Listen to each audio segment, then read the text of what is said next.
This video is brought to you by America First Insight. Help support the growing conservative movement by becoming a member today. And if you want to support this channel, you can also use the code REAL when becoming a member. Thank you and enjoy the video. Well, as everyone knows, last night was the official kickoff for the 2026 midterm elections, as we had primaries in Arkansas, North Carolina, and more importantly, the state of Texas. And yes, there was some wacky stuff that occurred in North Carolina and Arkansas. There are some big questions, especially with North Carolina having pretty bad turnout for the GOP. But really, nobody's talking about Arkansas or even North Carolina. Basically, everybody's talking about Texas because, of course, there are major primaries up and down the ballot. Unlike these other states, yes, there were some in like North Carolina, but really, the major ones everyone we're talking about, they happened in Texas. And listen, let's be clear about one thing. I am not saying last night was a perfect night for the GOP. It wasn't. In fact, you look at the turnout gap between Democrats and Republicans, it's clear that yes, Democrats did in fact outvote Republicans by around 150,000 votes, which is significant. That's clear that yeah, Democrats, at least for this primary, they in fact had a serious enthusiasm advantage.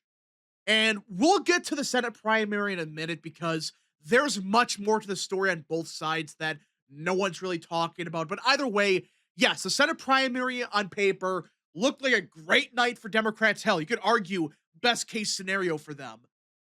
But ignoring the Senate primary for a minute, you look at the congressional and local levels and you realize something very apparent. We actually had a very good night. I know that sounds crazy because the race that everybody's talking about is, of course, the Senate primary, and John Cornyn did a lot better than expected. And at this point, he probably is favored to win. And we'll get to that in a minute. But you look at what happened at the congressional level, at the local level. Republicans actually had a very good night, at least for the more conservative America First wing of the party. Yeah, it was actually that good. And the best example of what I'm talking about is what happened in Texas's second congressional district. It actually happened. Dan Crenshaw went down and he got crushed. Listen, I thought it was going to go to runoff, but Crenshaw was going to barely hold on. But no, he couldn't even do that. He got absolutely obliterated by Steve Toth, who, by the way, is actually an upgrade, not just a lateral movement or something like that. No, Steve Toth is actually good. He is somebody in the past that has openly said, we need an immigration moratorium. He said the H-1B visa program is a scam and all this other stuff. I'm not saying he's perfect or whatever, but compared to Crenshaw, especially on stuff like immigration, Steve Toth was a phenomenal pick. And guess what? We were able to take down one of the shittiest Republicans in the House. And not by a point. He barely cracked 40%, which is pathetic. How do you not even crack like 45%? How? I know Steve Toth was actually a good candidate, ran a phenomenal campaign, which, by the way, this proves you can, in fact, get rid of shitty Republicans like Crenshaw, not by not voting or giving up or dooming. No, you actually run good candidates that actually run a campaign that have like coherent messaging. They can win. And this proves it. I know Steve Toth, he had a lot of grassroots backing, and he did get Ted Cruz's endorsement, which, by the way, in hindsight, that was evidence that everybody knew that Crenshaw was in trouble. But I don't think even Cruz thought that this was going to happen. And by the way, a huge W on Ted Cruz's part. Thank God he backed Steve Toth. He must have realized, oh, we can actually get rid of Crenshaw. And I know Ted Cruz isn't the best Republican, but hey, he must have realized Crenshaw is so shitty. We got to get rid of this guy. And that's who we ended up with, somebody that in the past, in the last couple months, has repeatedly said he supports the immigration moratorium.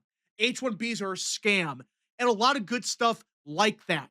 This was a political earthquake. Crenshaw was a shit Republican, party establishment. In fact, he was supposed to be the future of the GOP. Yeah, that did not go well for him at all. It's as if being a shitty neocon, a warhawk, a rhino, that's not popular. That's not popular within the modern day GOP. So yeah, Steve Toth winning was a huge deal. It was a huge blowout. It could have been even worse if Trump endorsed Toth. But again, Trump was never going to do that because he needs Crenshaw's vote in the House because people like Thomas Massie and MTG doing the shit they did. But now we don't have to deal with Crenshaw anymore. After January next year, he's gone. Thank God. And it wasn't just that, by the way, because if it was just one primary victory, that's one thing. But it was up and down the ballot at the local and congressional level. Look at this map right here. This is the map of endorsed candidates from America First Insight. These were the America First Insight candidates. They had their backing, and there's 14 of them. Some of them were incumbents. I think like 4 or 5 of them were. But the rest, they were either challengers, like Steve Toth, or running in open seats. Well, as of now, 11 of the 14 candidates have either already won or in a couple of weeks are very likely to win the runoff. Yeah, 11 of the 14. And it could be up to 12 of 14 because you got Texas's 9th district, which that's Briscoe Kane. He's another great candidate. He took second place in the primary, but the person in first place, she got like 36% of the vote. Kane got like 31%. So it's very close. He might lose. It's to be determined.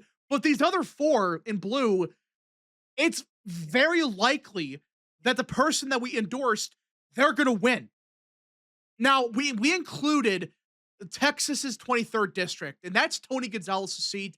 This was the race that everybody was talking about at the congressional level. Well, but before what happened to Dan Crenshaw in Texas second, but either way, before what happened to Crenshaw, everybody was talking about Tony Gonzalez because he had a really bad scandal that broke, and it looked like he was going to get crushed.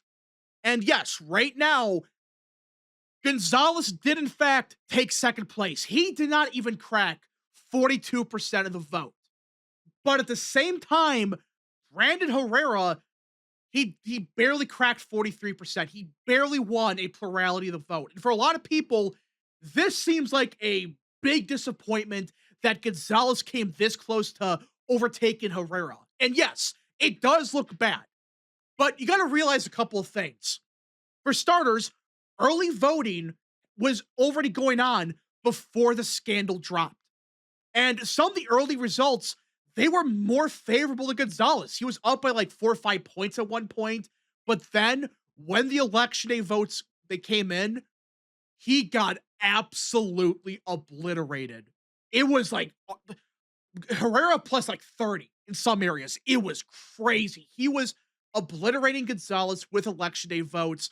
And to me, that's enough proof that come the middle of May or whenever the runoff is, Gonzalez is probably screwed. Already, he's a deep shit. Like, you didn't even crack 42%. You took second place. More than likely, these other people that voted for the other candidates, they're not going to vote for you. Even with Trump's endorsement, they're going to say, screw you. But yeah, and you got the factor in the election day votes were much more friendly to Herrera. If that happens in the runoff, Gonzalez, he's going to probably lose some of his own voters because a good chunk of the vote happened before the scandal really dropped. It was like the last second. That's when things got really bad for Gonzalez. That's when his odds in the betting market tanked for good. So yeah, I think even though this was a close showing for Gonzalez, better than expected, you look at the results at a deeper level, you realize, oh, Gonzalez in a couple weeks, he's screwed. Not just because he didn't even crack 42% and he took second place. That's bad enough. But basically, all of his votes came in before the scandal dropped. And that's always been an issue with early voting. That's why people are kind of against it. But either way, you get the point that in a couple of weeks, yeah, Tony Gonzalez, he might be in deep shit. I think he is in deep shit right now. So there you go. You get rid of two shit Republicans in one night. Dan Crenshaw, he's already gone. Couple of weeks, Tony Gonzalez as well. Two dog shit incumbents going away. That is a significant win for the GOP, for the America First movement, for MAGA, whatever you want to call it. It is a significant victory because it proves that even with Trump's endorsement being against you, you can still win. If you run a good campaign, run somebody that's halfway decent with coherent messaging, they can, in fact, beat somebody like Gonzalez. So it's clear at the congressional level, it was actually a very good night for us. Again, some of the results we won't know for sure until the middle of May, but it's looking very likely that we did, in fact, clean house at the congressional level. And on top of that, at the local level, it was actually really good. It was not just the congressional level that we had good wins in. No, at the local level, we had some big wins as well. For starters, yes, Greg Abbott won. So much for the Pete Chambers stuff. For those that don't know, there were a bunch of people online and stuff that they were claiming that Pete Chambers was surging and they attacked TPUSA for not backing him. It was wild. They really thought Pete Chambers was this strong candidate that was surging. He got 11% of the vote. Congratulations. Greg Abbott, even though he's supposedly historically unpopular, he still got over 80% of the vote. So yeah, that was that was an expected result. The Attorney General race, Chip Roy took second place over Middleton. And Chip Roy is clearly the best candidate. In a perfect world, we would have wanted Aaron Reitz to win. He sadly took fourth place. But that does not mean we lost. We still have a good chance of getting Chip Roy, who would still be a phenomenal Attorney General. He has a good chance of actually winning. Because I think a lot of Reitz's voters, they're going to probably vote for Roy. So right there, if basically all of them vote for Roy in the runoff, do the math. We're talking about like 45% right there. So yeah, I do think Chip Roy is in a good position to potentially win. Not a guarantee. I think it's a close race either way. But again, him getting just under 32%, Middleton got under 40.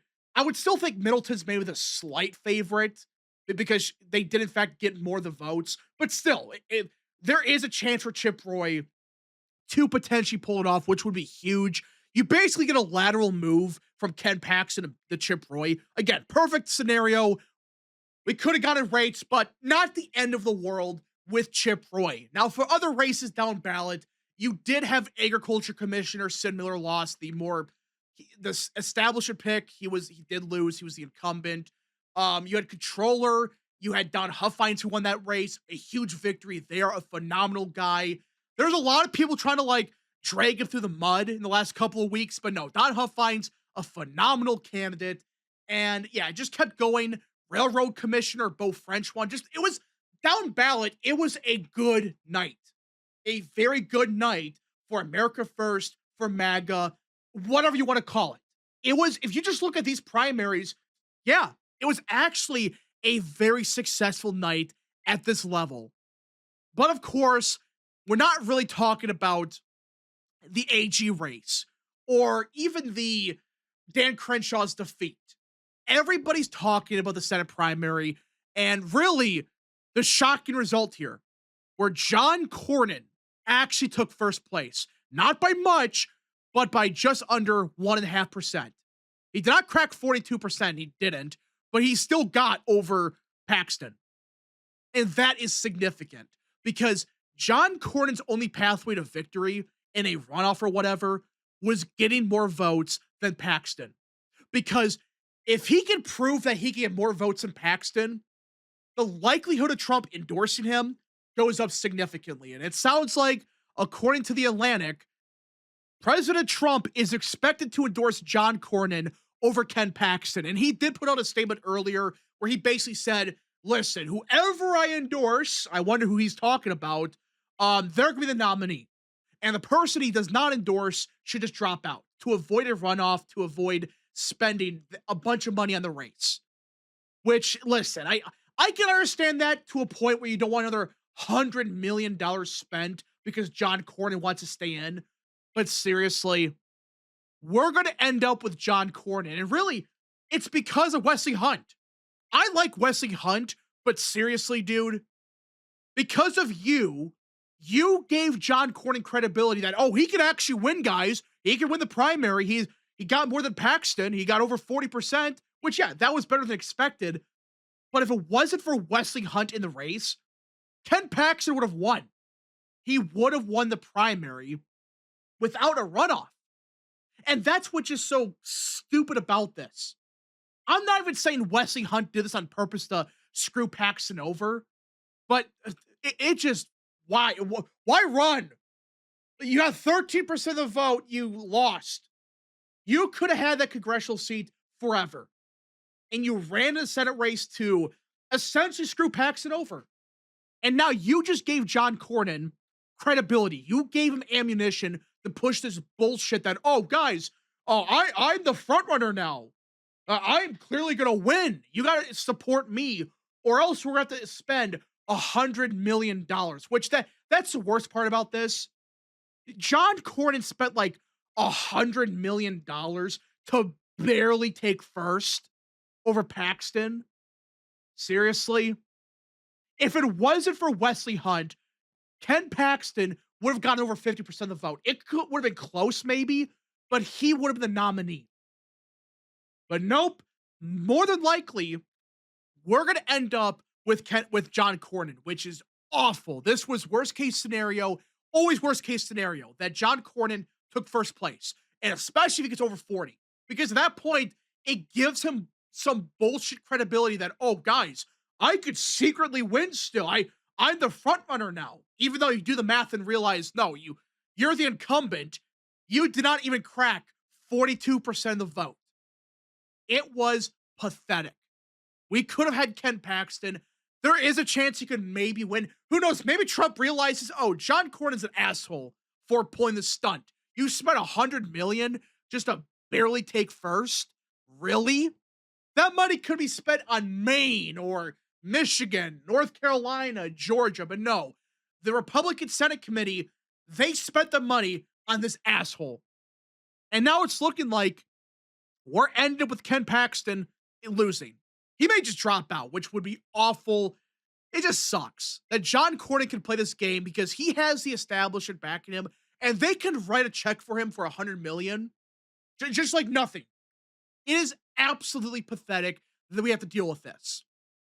So yeah, I think John Cornyn right now, he is the clear front runner to win.